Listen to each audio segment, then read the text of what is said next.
1700만 명입니다. 딱 그 숫자만 기억해 두세요. 1700만 명. 전쟁이 끝나고 나서 집계된 사망자 숫자예요. 군인만이 아닙니다. 민간인까지 합친 숫자예요. 그런데 이상하게도 우리는 1차 세계대전보다 2차 세계대전을 훨씬 더 잘 알고 있거든요. 히틀러, 홀로코스트, 노르망디 상륙작전. 이건 누구나 알죠. 근데 1차 세계대전은요? 황태자가 암살당해서 터진 전쟁 정도로만 기억하시는 분들이 많을 거예요. 그러니까 이런 질문을 드리고 싶어요. 1700만 명이 죽은 전쟁인데 왜 우리는 그 이야기를 이렇게 모르고 있는 걸까요? 오늘 교과서가 절대 알려주지 않는 1차 세계대전의 진짜 얼굴을 보여드리겠습니다. 많은 분들이 이렇게 생각하실 거예요. 1차 세계대전은 사라예보 암살 사건으로 시작됐고 4년 동안 참호해서 싸운 전쟁이다. 맞아요. 틀린 말은 아닙니다. 근데요, 그 이야기 뒤에 감춰진 것들이 있어요. 전쟁이 거의 안 일어날 뻔했다는 것. 참호 속 병사들이 적군과 함께 축구를 찼다는 것. 이 전쟁에서 죽어간 수십만 명의 병사들이 사실 유럽인이 아니었다는 것. 그리고 지금 우리가 뉴스에서 보는 중동 분쟁의 씨앗이 바로 이 전쟁에서 뿌려졌다는 것까지요. 자, 그럼 1914년 6월 28일로 돌아가 봅시다. 보스니아의 도시 사라예보, 오스트리아 헝가리 제국의 황태자 프란츠 페르디난트 대공이 오픈카를 타고 시가지를 달리고 있었어요. 그날 아침 이미 한 번의 암살 시도가 있었습니다. 누군가 차량 행렬을 향해 수류탄을 던졌는데 빗나갔어요. 경호팀은 황태자를 병원으로 데려가 부상자를 면회하게 했습니다. 그런데 문제는 귀환하는 길에 운전기사가 길을 잘못 들었다는 거예요. 그 순간 19세 청년 가브릴로 프린치프가 우연히 바로 옆 카페에서 나왔어요. 거리는 불과 1.5m. 그는 품에서 권총을 꺼내 두 발을 쐈습니다. 황태자와 부인이 그 자리에서 목숨을 잃었어요. 우연입니다. 완전한 우연이에요. 만약 그 운전기사가 길을 잘못 들지 않았다면 1차 세계대전은 일어나지 않았을지도 몰라요. 아니, 더 정확히 말하면 그때 안 일어났을 거예요. 왜냐하면 유럽 전체가 이미 화약고였거든요. 언제 터져도 이상하지 않은 상태였습니다. 그렇다면 왜 유럽은 화약고가 되어 있었을까요? 1914년의 유럽을 상상해 보세요. 영국, 독일, 프랑스, 러시아, 오스트리아, 헝가리, 오스만 제국.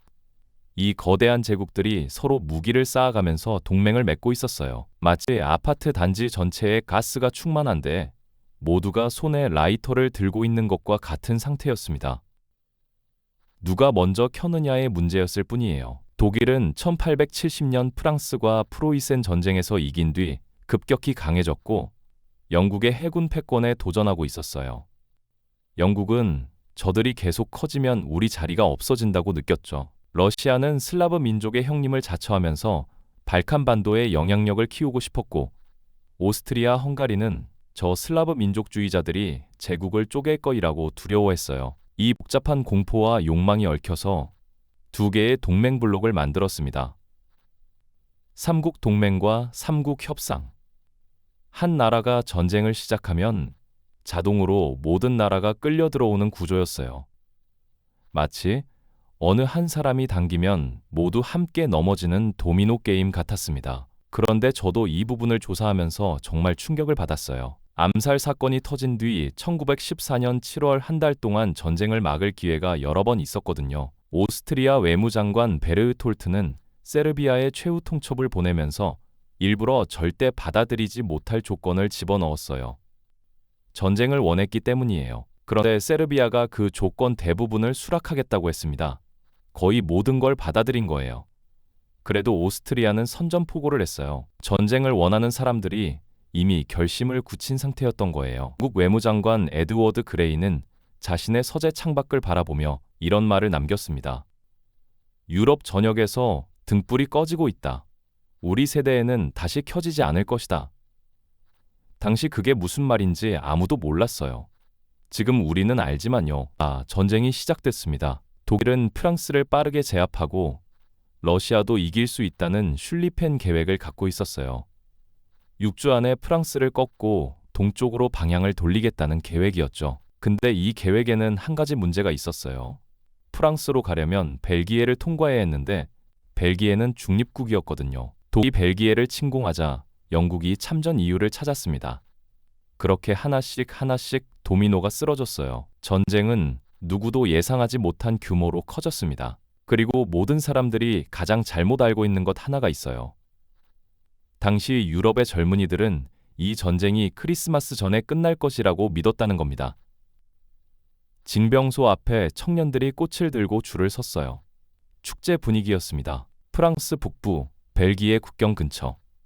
흙과 진흙으로 뒤덮인 좁은 참호가 405km에 걸쳐 이어져 있었어요. 병사들은 그 안에서 쥐와 함께 살았어요. 머리를 들면 저격수에게 맞았고 참호 밖은 포탄이 만들어낸 구덩이와 철조망, 그리고 썩어가는 시신들로 가득했습니다. 100m도 안 되는 무인지대를 두고 독일군과 영국, 프랑스군이 마주 보고 있었어요. 어떤 날은 아무도 죽지 않았고 어떤 날은 수천 명이 한꺼번에 죽었어요. 1916년 솜 전투 첫날 영국군 사상자가 무려 57,470명이었습니다. 단 하루예요. 역사상 가장 피 많이 흘린 단 하루입니다. 그렇다면 이 지옥 같은 전선에서 무슨 일이 있었을까요? 1914년 12월 24일입니다. 크리스마스 이브였어요. 서부 전선의 어느 구간, 독일군 참호에서 갑자기 조명이 켜지기 시작했습니다. 작은 나무에 초가 달렸어요. 그리고 노래소리가 들렸어요. 독일어로 부르는 고요한 밤, 거룩한 밤이었습니다. 반대편 영국군 참호에서 병사들이 귀를 기울였어요. 잠시 후 영국군도 따라 불렀어요. 그리고 이튿날 아침, 아무도 명령하지 않았는데 양쪽 병사들이 무기를 내려놓고 무인지대로 나왔어요. 처음에는 조심스럽게, 그 다음에는 자연스럽게 그들은 서로 악수를 나눴습니다. 담배와 초콜릿을 교환했어요. 그리고 심지어 축구를 찼습니다. 전날까지 서로를 향해 총을 겨누던 사람들이요. 이 크리스마스 휴전은 우발적이었고 비공식이었고 양측 사령부는 경로했어요. 하지만 그 순간만큼은 진짜였습니다. 저는 이 장면이 이 전쟁에서 제일 슬픈 장면이라고 생각해요. 서로를 죽이도록 보내진 사람들이 사실은 서로를 죽이고 싶지 않았다는 걸 보여주는 장면이니까요. 근데요, 여기서 이야기가 한 갈래 더 있어요. 여러분, 이 전쟁에서 싸운 병사들이 모두 유럽인이라고 생각하셨나요? 그렇지 않아요. 영국은 인도에서 150만 명을 데려왔어요. 아프리카, 오스트레일리아, 캐나다, 뉴질랜드, 서인도 제도. 프랑스는 세네갈, 알제리, 모로코에서 수십만 명을 동원했습니다. 베트남, 마다가스카르, 카리브해의 농부와 노동자들이 자신이 왜 싸우는지도 모른 채 유럽의 진흙 참호로 끌려왔어요. 그들은 유럽의 총알바지가 됐습니다. 그리고 전쟁이 끝난 뒤 그들이 돌아갔을 때 돌아온 것은 독립이 아니라 더 강한 식민 통치였어요. 이 사람들의 이야기는 역사책에 거의 등장하지 않아요. 저는 그게 정말 부당하다고 생각합니다. 그리고 또 하나의 이야기가 있어요. 전쟁 중에 병사들의 마음이 무너지기 시작했어요. 폭탄이 계속 터지는 소리를 수개월간 들으면 어떻게 될까요? 실제로 병사들 중 일부가 갑자기 몸을 떨거나 말을 잃거나 눈이 멀거나 걷지 못하게 됐어요. 의사들은 처음에 이걸 포탄 충격이라고 불렀어요. 지금으로 치면 외상 후 스트레스 장애 PTSD입니다. 하지만 당시 군대는 이걸 겁쟁이의 병이라고 불렀어요. 전선에서 후퇴하거나 명령을 거부한 병사들은 법정에 세워졌습니다. 그리고 사살됐어요. 영국군만 해도 1차 세계대전 중 306명의 병사가 비겁함이나 탈영 혐의로 총살당했어요. 그들 중 상당수는 그냥 아팠던 거예요. 마음이 부서진 거였어요. 영국 정부는 2006년에야 이 306명을 공식 사면했습니다. 전쟁이 끝나고 88년 후에요. 그렇다면 이 모든 것이 어떻게 끝났을까요? 1917년은 전쟁의 전환점이었어요. 러시아에서 혁명이 일어났습니다. 차르 니콜라이 2세가 권좌에서 물러났고 러시아는 전선에서 발을 뺐어요. 반대로 미국이 들어왔습니다. 독일의 무제한 잠수함 작전으로 미국 선박과 승객들이 죽어가자 우드로 윌슨 대통령이 참전을 선언했거든요. 병력과 물자에서 이미 지쳐있던 독일로서는 치명적이었어요. 1918년 12월 12일 오전 11시 파리 북동쪽 숲속 철도 차량에서 휴전 협정이 서명됐어요. 총소리가 멎었습니다. 4년 3개월 동안 울리던 총소리가요. 전 세계에서 9천만 명이 동원됐고 1,700만 명이 죽었으며 2,100만 명이 부상을 입었어요. 그리고 전쟁이 끝난 직후 기다렸다는 듯 스페인 독감이 세계를 휩쓸었습니다. 이미 면역력이 바닥난 세계에서 5천만 명이 추가로 죽었어요. 전쟁보다 더 많은 사람이 독감으로 죽은 거예요. 근데 진짜 문제는 여기서 시작이에요. 1919년 파리 강화 회의. 승전국들이 테이블에 앉아서 세계를 다시 그렸습니다. 오스만 제국이 무너진 자리. 그러니까 지금의 중동 지역을 영국과 프랑스가 나눠 가졌어요. 영국 외교관 사이크스와 프랑스 외교관 피코가 지도 위에 줄 하나를 그었습니다. 그 줄이 오늘날의 시리아, 이라크, 이스라엘, 요르단의 국경이 됐어요. 그 선은 그 땅에 살던 사람들의 언어도, 민족도, 종교도, 부족 관계도 전혀 고려하지 않은 선이었어요. 지도에 자를 대고 그은 직선이었습니다. 그리고 이 다툼은 100년이 지난 지금도 끝나지 않았습니다. 오늘 뉴스에서 보는 중동의 전쟁과 분쟁. 그 씨앗이 1919년 파리 호텔 방에서 뿌려진 거예요. 일은 베르사유 조약으로 모든 책임을 뒤집어 썼습니다. 전쟁 배상금 1320억 마르크.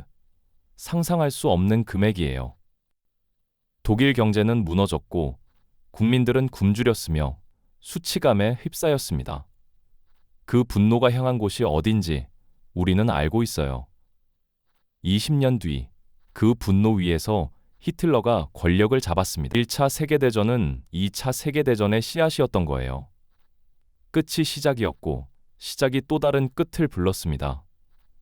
어떤 역사학자들은 1914년부터 1945년까지를 하나의 전쟁으로 봐야 한다고 말해요.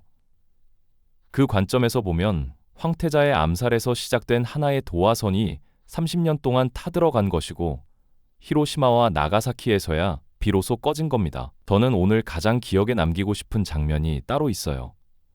1914년 크리스마스 이브, 참호 속에서 노래를 듣던 그 영국군 병사의 이야기입니다.